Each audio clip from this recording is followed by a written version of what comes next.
அதிரடி நாயகன் Jackie Chan நடித்த திரைப்படங்களில் தமிழ் மொழியில் டப்பிங் செய்யப்பட்ட 5 சூப்பரான திரைப்படங்களின் பட்டியலை இந்த வீடியோவில் நம்ம பார்க்கலாம். தமிழ் சேனல் உங்களை அன்போடு வரவேற்கிறது. முதலாவது திரைப்படம் ஜாக்கி சான் ஜெனிஃபர் லவ் இணைந்து நடிச்சிருக்கும் தி டக்ஸிடோ. இந்த படம் ஆக்ஷன் காமெடி கலந்த ஒரு சயின்ஸ் ஃபிக்ஷன் திரைப்படம். ஜாக்கி சான் திறமையான டிரைவர். சொன்ன டைமுக்கு கரெக்டாக எந்த இடத்துக்கு போகணுமோ அங்கே கொண்டு போய் விட்டுருவார். அவருக்கு திடீர்னு ஒரு பெரிய சயின்டிஸ்ட் கிட்ட வேலை பார்க்குற வாய்ப்பு கிடைச்சிரும். அந்த சயின்டிஸ்ட் ஒரு விபத்தில் இறந்து போயிடுவார். அந்த சயின்டிஸ்ட்டுக்கு பதிலாக நம்ம ஜாக்கி சான் ஆள் மாறாட்டம் செய்வார். ஜாக்கி சானுக்கு டக்ஸிடோ அப்படிங்கிற கோர்ட்டு ஒன்று கிடைக்கும். அதை மாட்டினதும் என்ன ப்ரோக்ராம் பண்ணுறோமோ அதையெல்லாம் செய்ய ஆரம்பிச்சிரும். அப்புறம் ஜாக்கி சான் வேறு லெவல் ஆகிடுவார். இதுக்கு இடையில வில்லன் அவன் பண்ணுற தப்பை கண்டுபிடிச்சி அவனை போலீஸ்கிட்ட ஒப்படைக்கணும். இதான் இந்த படத்துடைய சிம்பிளான ஸ்டோரி. தமிழ் மொழியில் இந்த படத்தை அஃபிஷியலாக டப் பண்ணியிருக்காங்க. கண்டிப்பாக இந்த படத்தை நீங்கள் ஒரு முறை பாருங்கள். ரெண்டாவது திரைப்படம் தி மெட்டாலியன். ஜாக்கி சான் இந்த படத்தில் ஒரு இன்டர்போல் ஆஃபீஸர். 1000 ஆண்டு பழங்கால ரகசியத்தை தெரிஞ்சுக்கிறதுக்காக ஒரு சைனீஸ் புத்தக கடையிலேருந்து ஒரு புத்தகத்தை வாங்கி படிப்பார். அதில் ஏதோ ரகசியங்கள்லாம் இருக்கும். அதை கண்டுபிடிக்கிறதுக்காக அந்த இடத்துக்கு 2 ஹீரோயின்களோட கிளம்புவார். இவங்க போன இடத்துக்கு வில்லனும் வந்துடுவான். ஜாக்கியை வச்சு அந்த ரகசிய அறையை திறக்க வச்சுருவான். உள்ளே ஒரே தங்க குவியலாக இருக்கும். அப்புறம் சண்டை போட்டு தங்கத்தை எடுத்துகிட்டு வரலாம் அப்படின்னு பார்ப்பாங்க. ஆனால் ஒரே ஒரு கோல்டு பிஸ்கட் மட்டும் தான் கையில் கிடைக்கும். அதையும் ஒரு வழிப்பறிக்குள்ளையும் பறிச்சுட்டு போயிடுவான். கரெக்டாக கதையை சொல்லிட்டுனா என்னன்னு தெரில, தப்பாக சொல்லியிருந்தா ஜாக்கி சான் ஃபேன்ஸ் மன்னிச்சிக்குங்க.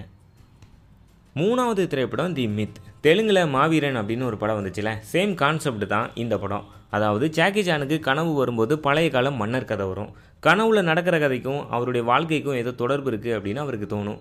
அவர் ஒரு ஆராய்ச்சியாளராக இருப்பார். அந்த படத்தில் இந்தியாவில் உள்ள ஒரு கோவிலுக்கு வருவாங்க. அங்கே புவியீர்ப்பு விசையை கட்டுப்படுத்துகிற பவர் கொண்ட ஒரு கல் இருக்கும். கூடவே அவர் கனவுல வர்றதுக்கும் அந்த இடத்துல உள்ள ஒரு ஓவியத்துக்கும் தொடர்பு இருக்கும். இந்த படத்தில் கொஞ்சம் சீன் இந்தியாவில் எடுத்திருப்பாங்க. அங்கே பேக்ரவுண்டில் பார்த்தீங்களா தமிழ் மொழியில் எழுதியிருக்கு.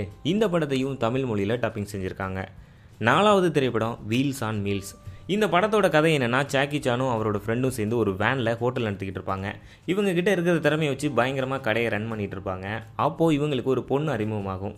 அந்த பொண்ணை ஒரு குரூப் தேடிக்கிட்டு இருப்பாங்க. அதனால் அவங்க தங்கியிருக்கிற ரூமுக்கு அந்த பொண்ணை கூட்டிகிட்டு போயிடுவாங்க. ஜாக்கியும் அவரோட ஃப்ரெண்டும் சேர்ந்து அந்த பொண்ணை எப்படியாச்சும் இம்ப்ரெஸ் பண்ணணும் அப்படின்னு ஆளுக்கு ஒரு வேலை செஞ்சு ட்ரை பண்ணுவாங்க.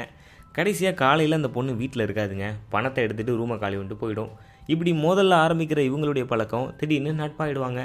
அந்த பொண்ணுக்கு ஒரு பிரச்சனை வரும். அந்த பொண்ணை இவங்க எப்படி காப்பாற்றுறாங்க அப்படிங்கிறது தான் இந்த படத்தோட கதை. கதை சொல்லும்போது ஒன்றும் பெருசாக இருக்காது. ஆனால் படத்தை பாருங்கள், கண்டிப்பாக என்ஜாய்மெண்ட்டாக இருக்கும். அஞ்சாவது திரைப்படம் ட்வின் டிராகன்ஸ். இரட்டை வேடங்களில் நம்ம ஜாக்கி சான் நடிச்சிருக்கும் இந்த படம் 92 வெளியானது. ஒரே தாய்க்கு ட்வின்ஸாக பிறந்த 2 குழந்தைகள் பிரிஞ்சிருவாங்க. ஒரு குழந்தை பணக்காரனாகவும் இன்னொரு குழந்தை ஏழையாகவும் வளரும். இவங்க 2 பேரும் ஒரே இடத்துல இருக்கும்போது பல குளறுபடிகள் நடக்கும். கேர்ள் ஃப்ரெண்டையே மாற்றிடுவாங்கன்னா பார்த்துக்குங்க. ஒரு ஜாக்கியை தேடி ரவுடி கும்பல் வரும். அந்த கும்பல் இன்னொரு ஜாக்கியை மாற்றி கூட்டிகிட்டு போய் சண்டை போடுவாங்க. இந்த குழப்பத்தை சமாளித்து இவங்க எப்படி ஒன்று சேர்றாங்க அப்படிங்கிறது தான் இந்த படத்தினுடைய சிம்பிளான ஸ்டோரி. நல்ல காமெடி கலந்த ஆக்ஷன் ஃபிலிம் தான் இந்த ட்வின் டிராகன்ஸ்.